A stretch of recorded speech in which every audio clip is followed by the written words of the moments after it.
Hello, everybody, and welcome back to the Survivor Now podcast. Today, I have the pleasure of being joined by the 12th runner-up of Survivor UK, Jess Woburn. Jess, you've had a couple days to kind of reel it all in, take it all in. I should say it like that. How are we feeling today after watching the episode back? Do you know what? I am absolutely devastated about what happens. But watching it all back, I'm just really happy of how I came across, and I stayed true to myself and I did my best, and that's all you can do, right? I mean, that's the right mindset. I was going to say, you do not look devastated tonight, Jess. You are serving. You came prepared. I was devastated. I was absolutely shocked watching it. I felt like the alliance that you guys had was super strong, and it made a lot of sense. A lot of times in Survivor, when we get these like tribe swaps, and we'll talk about that swap a little bit later, but a lot of times it should be an easy vote. You have two people on the bottom, Doug and Pegleg, and Jess, you called your own elimination. You were saying throughout the entire episode, I don't like this. Why do we have to use my name? So walk us through that strategy time where you were going to Nathan and going to Shy and saying, why are we using my name in these conversations? Oh, honestly, it was just absolutely awful because I just had this gut feeling. And basically, as far as I knew, the plan was the original Calaton members to stick together and we get out either Doug or Pegleg. And because we were worried about if one of them had an idol, we decided to split the vote. So me and Nathan were voting Doug, and Shy and Lawrence were going to vote Pegleg. And then my name's being thrown out as a dummy vote, which, as you saw in the episode, I tried to put up a fight because I was like, I don't Rightfully so. Yeah, because you never know what could go wrong. Because what if they both had an idol? But I was more worried about that happening than my own tribe members turning on me. Now, I think Oh, I'm so sorry. I was just going to say, when you bring up the fact that they turned on you, we've seen throughout the entire kind of season how Shy was on the outs, and a lot of people have been nervous about Shy. I was kind of surprised about Lawrence flipping the game on its head, but we also heard throughout that Lawrence was being referred to as, he's also very sneaky. You said in your exit confessional, do not let Shy and Lawrence go far in this game. They will stab you in the back. So was that shocking to you, or was it basically when the elimination happened? I think we can all expect Shy was playing kind of a shady game. Were you shocked by the fact that Lawrence flipped also? I was shocked by how much Lawrence was involved and how much my name came out of his mouth throughout those episodes in the run up, because he'd even mentioned me on the day that Rachel went. I was an option. So I was surprised about that, but I just had this feeling I could never trust either of them. And the only people I truly trusted after Rachel went was Nathan, Tanuka, and Matty. And of course, I lost Tanuka and Matty to the other side. So I had this gut instinct, but I just wanted to stay true to my tribe. Nathan was reassuring me, so I thought, right, I'm going to do the right thing. Because I do try to see if Doug and Pegleg will swing with me. Great play.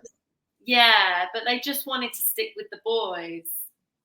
And when did it hit you in Tribal Council? Oh shoot, I think this is it. I think my game is coming to an end. Was it while Joel was kind of asking you guys questions, or was it not until he started reading the votes off? You're just never too sure in Tribal Council. And obviously I was expecting to see my name twice because of I knew Pegleg and Doug, yeah. But then when my name came a third time, I was like, oh my goodness, that's it. I think, like I said, I was more worried that they were both going to have idols than the vote was going to fall on me. Yeah. I mean, how much idol talk was there in the game? Because that's something we haven't seen too much so far. It hasn't been coming across in the edit, but was that something you guys talked about every day out on the island? There's got to be idols out there somewhere. I mean, there were a few people out at 5 o'clock in the morning searching for the idol. Were you one of those people? I'll be honest, Randy, I was just quite tired. And I mean, it's one of my regrets that I should have made more of an effort than poking around one tree to look for the idol. But I think deep down, I didn't think I needed it because I knew I was liked and I was loyal, and I was kind of going with that strategy, if any. But then, obviously, then I was like, oh, I should have looked longer for that idol. I tell you what. Well, it was so sad to like see you go, but iconic exit confessional. I don't want to get into what happened the next episode, but it came back to haunt them. So, okay, Queen, yes. And you have a lot of friends in the game. We saw that kind of play out over the weekend where a lot of people had your back and kind of went to bat for you. And going back to the previous weekend when we saw Rachel get eliminated, that was another shocking moment. And we saw how much it affected you. I just want to touch base on that and see how did that friendship between you and Rachel come to be out on the island, and how much did that elimination affect your game, do you believe? Oh, goodness. I mean, me and Rachel bonded from the beginning. We were just drawn together. We're from similar parts of London. We just got on so well. And she was the same as me, so loyal and so genuine. So when we were blindsided, that's when I had to step up my game. And I was absolutely devastated that she was gone because, of course, she was the only one I could trust. But that's when I had to make sure that I still had Nathan, Matty and Tanuke on my side. Mm-hmm. And you know, you have to keep moving forward. You know, I had a little cry, not in front of anybody, but I just had to keep going. And that's when it made me realize you're not as safe as you thought you were. I was going to ask, once that elimination happened, is that when kind of the seed of doubt started getting placed in your mind about who can I really trust out here? Who's really on my side? And I was also going to ask, at that moment, is that kind of when you started to feel a little bit more shady towards Shy and Lawrence? Yeah, because on paper, and the whole of Calaton was so obsessed with physical strength. I think it was a little bit in Lenena as well. And on paper, well, after Rachel went, then I was kind of at the bottom, and it did make me so worried. But I just knew, because obviously I'd voted Lawrence along with Rachel, we'd voted Lawrence, so I knew it would be hard to get him to trust me again. And then with Shy, it was just always from the beginning. He was just he's actually a really nice guy. He was just I imagine, yeah. Yeah, he was just the person I least kind of bonded with, I was least close to, and you have to pick a name. And if we go back to that very first episode, I was never going to vote Leilani because she was really kind to me, and then you can see how she has my back after I go. And so that's obviously when I didn't know what was going on with Richard. I just didn't get the memo. So the thing is, when you make these votes against the rest of the tribe, it's always going to come back to haunt you. And I don't think I thought that through. Well, it's been a super tough season for you in terms of the game not working out in your favor. You brought up Leilani. You lost her. You had to vote someone over to the other side. You lost Rachel last week. So a lot of your friends are either out of the game or on the other tribe. And I haven't even brought up the people we've mentioned so far, Matthew and Tanuke, sorry. And then basically we saw that tight 4 alliance that you guys had going on, Matthew, Tanuke, yourself, and Nathan.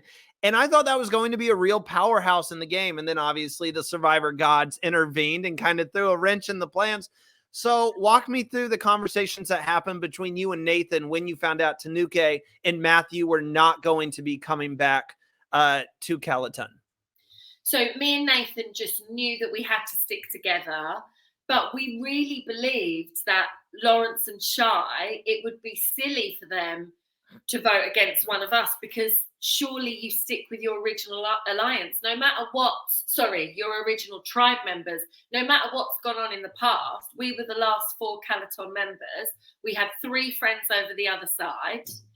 And it blows my mind that they would want to get me out, who's loyal. And then why not get Doug out, who's a physically strong threat? And now we're seeing an amazing strategic player. Nathan said, it won't happen. Trust me. You've got to believe me. It won't happen. And then, so I still don't really understand. But maybe I was a threat to them going forward, but surely everyone just wants to make the merge. First step, right? I mean, you would think it's always that like huge question. Why do you leave someone you've been with this entire game to go work with someone you know nothing about, to go work with the enemy per se? It is super confusing. Um, I I am curious. Did you and Nathan ever have an idea? We saw you go over to Pegleg and Doug and say, "Hey, why don't we just vote out Shy?" Did you go to Nathan as well and say, "Hey, we should go this route"? And was he receiving of that idea, or was he like, "No, we do not work with the enemy"? So I did try to say to Nathan, listen, I don't know if I can fully trust them. Why don't me, you, Pegleg, and Doug vote Shy out? And he was like, no, we've got to stick to the Peloton members. So he reassured me, and I know he feels bad about it now, but he did reassure me. He said, no, they'd be silly not to do that. And then, well, look what happened. He ended up getting his own back. I was going to say, Jess, you can hold that against him now. You can be like, I told you. And it just goes to show you should always follow your gut instinct, because I just had this feeling. And the thing is, Doug and Pegleg were really lovely and I got on really well with them. And I wanted to move forward in the game with them, you know? Yeah, I think it would have been, that's going into tribal what I was looking at. I was definitely interested if you were able to pull them to your side. And I think that was the right move, Jess. I mean, I'm going to give you praise, because as soon as I saw you go over to them, I'm like, yes, that's what you need to do when you just have that weird feeling in your gut. So props to you there. I want to go back. Oh, go ahead. Sorry. I don't know if I should have tried a bit harder with that conversation. Like, if I had more time, you know, it's all very rushed. We get limited time. Even if I had 24 more hours to get them on side, I don't know if I was convincing enough when I asked them. And that's just the other regret that I have. But you guys have been partaking in some historic Survivor challenges. I'm not sure. Were you a big Survivor fan before going into playing Survivor UK? I have to admit, I wasn't a big fan. I'd seen an Australian season, and I'd obviously seen clips of the US version, but I didn't really know too much about it. Well, I have to ask, which challenge was your favorite to partake in? And then which one do you remember that you're like, oh, I'm glad I never have to do that again? Oh, wow. Well, any challenge involving swimming and jumping in the water, loved any of them. But the hardest one I've ever done was the one where I collapsed at the end, the pole axe with the weights on my back. Oh my goodness. My whole body was in so much pain. I was shaking. My body went into shock after. That was definitely the hardest one. And I really pushed myself. And especially being the only girl on the tribe, I wanted to prove myself. And it still didn't work out in my favor in the end. You still did well, and that looked like a torture device. That's one of those Survivor torture devices right there. That, I mean, we saw everyone struggling. I want to go back to kind of early on in the game and put from someone who hasn't been able to go out there and play. And there's a lot of people who want to go out there. What was the most difficult part about actually being out on the island? We did hear in the next episode how hard it is, how difficult it is to be away from your loved ones. Was that the hardest part? Was it the sleep, trying to get sleep at night? What was the hardest part about actually surviving? I think definitely the lack of food. You're just starving all the time and you've just got no energy. And I personally found the sleeping, I'm just a person that needs my sleep for my energy. And I found the bed just so uncomfortable. Oh, I can't. I got used to being without all my products, without a hairbrush. I got over that after day 3, let me tell you. But it was just the not getting enough sleep and the lack of food. It was just, and it's just, you can't ever cool down. It was like 40-degree heat all the time. So that's what I personally found tough. No more rice and beans for you, Jess? Are we still enjoying rice and beans? Never again. I will never look at rice again. I just can't. That was a funny part of the episode. We got the confessional where you're like, we saw them enjoying Indian food, and then right afterwards, you're rice and beans, rice and beans. So I had to ask. I was like, I wonder if she still eats rice and beans nowadays, or if that's completely over with. Yeah, completely. Oh, well, the last question we have here for you, it's a question we always like to ask. It's kind of a two-parter. Survivor is such an incredible experience. You gain people who are going to be in your life forever. You can push yourself to limits that you never thought you could before. What are you going to take away from this experience as a whole? And the second part of that, would you go back out there and live without the hairbrush again and live without the shower and the food, or was this a one-time thing for you? Okay, so first of all, I found a strength that I never knew I had. I'm so much stronger than I thought I was. I found that I really embraced the whole experience and just threw everything into it. And do you know what? Honestly, Randy, I found a confidence in myself, in my own skin that I have not had for years. And I'm taking that away. And then would I do it again? 100%. Because guess what? Now I know how to play the game. Next time Jess goes out there, we are going to see like a different side to her. No more honesty. You're going to be backstabbing and Yeah, because I was just getting my head around it, and then it was too late. oh my gosh. Well, Jess, you absolutely killed it out there. And like I said, I think you would have went so much farther in the game if not for having to vote Leilani out and then losing two of your alliance members. The game, the Survivor gods were just out to get you. But thank you so much for joining me today. And hopefully I wish you luck in all your future endeavors. And hopefully we can get you back on the show someday to chat again. Oh, thank you so much for having me. It's been so fun. Thank you. Have a good one.